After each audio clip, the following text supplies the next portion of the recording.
Right, welcome back to another monthly pickups. Coming out a little bit later than I'd initially planned because of one of the games that we'll get to further down on the pile has got me hooked. But quite a decent amount of pickups this month. It was 1, 2, 3, 4, 5, 6, 7 games, and then as you can see at the bottom, an omnibus, which I'll go over. For those that don't know, I also collect certain omnibuses and graphic novels. So when I do like big pickups like this, I'll always try and include them in at the end. But yeah, we'll begin with Space Hulk Tactics. This was picked up from CEX. A couple of these were. I should have really. So 3 of them were. But yeah, I didn't know this got a physical print, and on Xbox at least, but it apparently did. Haven't put it in and checked, but played when it did release digitally. I played a tiny amount of it. It's something that I do want to get back to. It's one of the underrated studios, being Cyanide. They put out decent games and stuff, and this is a turn-based like tactical game, kind of similar to like XCOM, but more hallway focused, I believe. Very like claustrophobic encounters and stuff. So there's the first one. Finally, Alan Wake 2 got its physical, and managed to finish this up before the game that had me hooked. This is what had me hooked beforehand, and just so damn good. I still think I prefer Control, which was their previous title, a little bit more, but there are definitely some incredible moments in this game, and so much more, because the first was a horror game as well with aspects, but this really doubles down on that. Unsettling, so many more jump scares, and yeah, a really cool, because you play as 2 characters, Alan and Saga, and when you're playing as Saga, you have like a because you're an FBI agent, you have like a case board and stuff, and that was really well done, really unique way of presenting the story. Avatar Frontiers of Pandora, didn't really get to dip into this very much. This was only maybe an hour of gameplay, something that I'll definitely get back to at a later date. It didn't really grab me. It's very Far Cry-esque, as I'd heard many people say. But the environments are absolutely stunning, but very cluttered.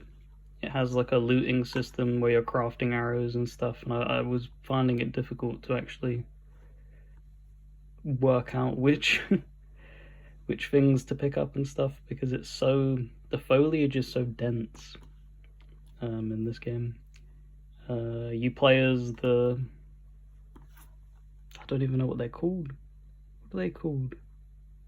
Na'vi, that's it. There's the blue guys. You're really tall, so much taller than humans, and they show that very well in like the opening chapter of the game. You're basically escaping like a human base, like you are hulking over humans. So yeah, one to get back to. Oh, Metaphor Atlas has been killing it this year, and JRPGs in general, to be honest. Really, I won't say surprised that they knocked it out of the park, because it is Atlas, but I was worried that with it being a new IP, they might stumble a little bit, because they went back to Soul Hackers and they really didn't give it like the full effort. They definitely cut corners and didn't give it as much budget as like Persona 3 Reload and Persona 5 and stuff like that. But no, they went full force on this, and it is absolutely incredible. Right now, it's so close. It probably is tied for my game of the year. So I'll have to get back to that and make a definitive decision when we get around to doing the awards. But yeah, really incredible game. Didn't actually end up finishing it yet, but we'll be going back to it. So yeah, and here we go. Here's the thing that's held me hostage, as it were. It was a very stacked like month because Metaphor came out and I was trying to get it finished before Alan Wake and ended up failing, and I had to commit and make sure that I finished Alan Wake before Veilguard released, otherwise I'd have so much more on my backlog. I really didn't want to have two like big juggernauts, because even Alan Wake 2 is a fairly lengthy game. So thankfully I was able to finish it up. I am 27 hours in on Veilguard, I believe. And for the most part I'm loving it. We'll be diving into a deep discussion on Brandon's channel on it for the end of the month rankings as to what we've played. So I won't share too many thoughts, but it's a good game. I think it got unfairly shit on. You know, give it a chance. It's fine. But this was a shocker. I didn't even know that 99 Nights 2 received the physical for PAL regions. I thought this was only printed in the US. So when I walked into CEX, I think it was about a week ago, they had this behind the counter thing inside one of the shelving units, because it's so damn rare, and that's why I've never seen it out in the wild before. It was a little bit steep to get, but definitely one of the rare games. Not played it yet.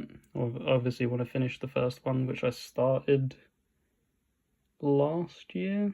I think I dipped my toe into it when we were moving in to the new place and the internet hadn't been set up yet. I was dipping in and out of different 360 games, so we'll get back to that at some point. And this was also a CEX pickup, and I think this might be the final HD collection I needed for the 360. I could be wrong though. It's at least probably going to be the last HD collection I care about, and that's for the free Hitman games. Apparently Sniper Challenge, whatever that is. I remember giving Blood Money a go a few years ago and didn't really like it, but I'm trying to... Like this year I went back and did Silent Hill 2 with the HD collection, even though it felt clunky. To me, Blood Money felt clunky when I initially played it, but I'll go back and finish them up, because I enjoy the newer Hitmans. I even enjoyed Absolution, so definitely want to go back to. And then finally, Dead Boy Detectives. If you're not familiar, this is one of the... it's side stories, I guess, where it focuses on these two kids who are technically dead. I've only, because they, in the Sandman Volume 1 Omnibus, they only did one issue, I believe, at least from what I've read. I've not finished it yet, where they introduce this set of characters, and it's a really cool series, the Sandman universe. And it's pretty thick. Let's see if I can balance that up as a comparison. As you can see, it's not very good, but yeah, a few games deep, maybe 3 or 4 cases would be the width of that. And yeah, so this is what they all collect. A nice nice collection. I think all I'm missing for the Sandman collection now is,